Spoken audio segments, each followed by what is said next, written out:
నేను మీ ప్రియాంకని. ఈరోజైతే చాలా సూపర్ టేస్టీ రెసిపీని చూపిస్తున్నానండి. అదే చికెన్ కర్రీ. ఒక్కసారి చికెన్ కర్రీని ఈ విధంగా చేశారంటే వేళ్ళతో సహా జొర్రేస్తారు. టేస్ట్ అంత బాగా వచ్చిందండి.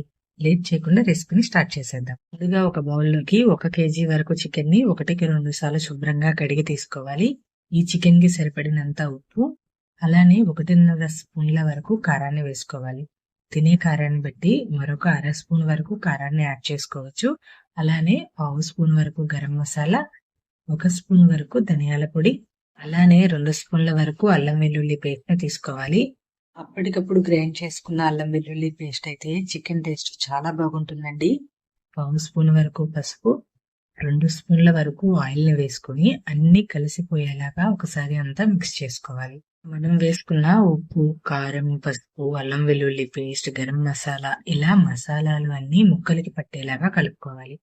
చూడండి, ఈ విధంగా ప్రతి ముక్కకి మసాలా పట్టేలాగా మిక్స్ చేసుకోవాలి. ఇలా ఒకసారి అంతా కలుపుకున్న తర్వాత ఈ చికెన్ ని పక్కన పెట్టుకున్నాము. ఇప్పుడు ఈ చికెన్ లోకి ఒక చిన్న మసాలాని ప్రిపేర్ చేసుకున్నాము. స్టవ్ ఆన్ చేసి ప్యాన్ పెట్టుకొని 2 స్పూన్ల వరకు ఆయిల్ వేసుకోవాలి. నూనె వేడెక్కిన తర్వాత 3 మీడియం సైజు ఉల్లిపాయలని ఇలా పొడవుగా కట్ చేసి వేసుకొని లో టు మీడియం ఫ్లేమ్ లో ఉల్లిపాయలు సాఫ్ట్ గా అయ్యేంత వరకు ఫ్రై చేసుకోవాలి. ఉల్లిపాయలని ఈ విధంగా సాఫ్ట్ గా అయ్యేంత వరకు ఫ్రై చేసుకున్న తర్వాత 2 మీడియం సైజు టమాటాలని ఈ విధంగా పొడవుగా కట్ చేసి వేసుకోవాలి. ఉల్లిపాయలకి టమాటాలకి సరిపడినంత సాల్ట్ వేసుకొని మీడియం ఫ్లేమ్ లో ఆయిల్ అనేది బయటికి వచ్చేంత వరకు మధ్య మధ్యలో కలుపుకుంటూ ఫ్రై చేసుకోవాలి. చూడండి, ఈ విధంగా మధ్య మధ్యలో కలుపుకుంటూ ఆయిల్ బయటికి వచ్చేంత వరకు ఫ్రై చేసుకోవాలి. ఈ విధంగా ఆయిల్ బయటికి వచ్చేంత వరకు ఫ్రై చేసుకుంటే సరిపోతుందండి. ఇప్పుడు టమాటా ఉల్లిపాయని పూర్తిగా చల్లారిన తర్వాత మిక్సీ జార్లోకి వేసుకొని ఫైన్ గా గ్రైండ్ చేసుకోవాలి. వాటర్ ఎక్స్ట్రాగా వేయాల్సిన అవసరం లేదండి. ఆనియన్, టమాటాలో ఆల్రెడీ వాటర్ ఉంటుంది. ఆ వాటర్ అనేది గ్రైండ్ చేసుకుంటే సరిపోతుంది. ఈ విధంగా ఫైన్ గా గ్రైండ్ చేసుకోవాలి. ఎక్కడా కూడా బరకగా లేకుండా ఇలా గ్రైండ్ చేసుకొని పేస్ట్ ని పక్కన పెట్టుకోవాలి. ఇప్పుడు స్టవ్ ఆన్ చేసి ప్యాన్ పెట్టుకొని 2 స్పూన్ల వరకు ఆయిల్ వేసుకోవాలి. నూనె వేడెక్కిన తర్వాత 1 అంగుళం వరకు దాల్చిన చెక్క, 3 వరకు యాలకులను వేసుకోవాలి.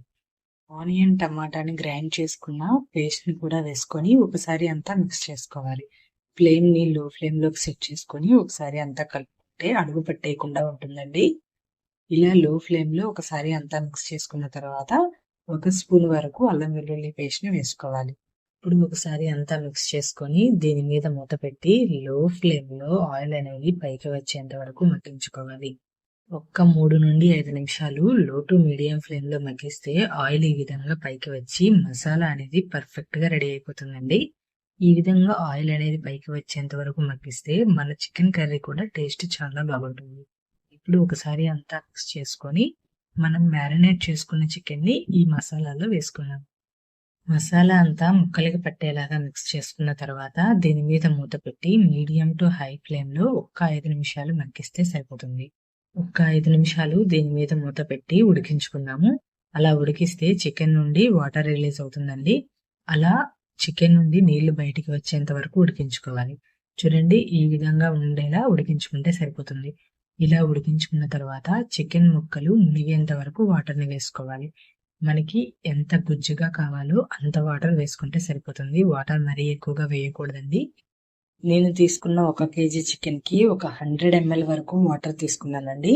మరీ ఎక్కువగా వాటర్ వేయకుండా ఒక 100 ml వరకు వాటర్ ని వేసుకొని ఒకసారి మిక్స్ చేసుకుంటే సరిపోతుంది. ఇప్పుడు ఇలా మిక్స్ చేసుకున్న చికెన్ మీద కొద్దిగా పుదీనాకును వేసుకొని ఒకసారి అంతా కలుపుకొని దీని మీద మూత పెట్టి మీడియం టు హై ఫ్లేమ్ లో ఉడికించుకోవాలి. ఈ స్టేజ్ లో కావాలంటే కొద్దిగా జీడిపప్పు పలుకులను కూడా యాడ్ చేసుకోవచ్చు. ఇలా ఒకసారి అంతా కలుపుకున్న తర్వాత దీని మీద మూత పెట్టి 20 నుండి 25 నిమిషాలు ఉడికించుకోవాలి.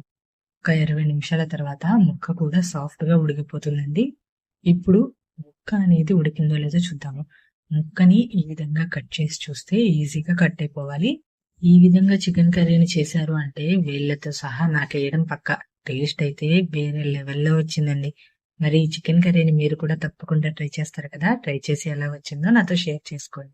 మరి మీకు ఈ చికెన్ కర్రీ రెసిపీ నచ్చితే ఛానల్ ని లైక్ చేయండి, షేర్ చేయండి, అలానే సబ్స్క్రైబ్ చేయండి. నెక్స్ట్ టైం మరొక టేస్టీ అండ్ స్పైసీ రెసిపీతో మళ్ళీ కలుద్దాం. Thanks for watching.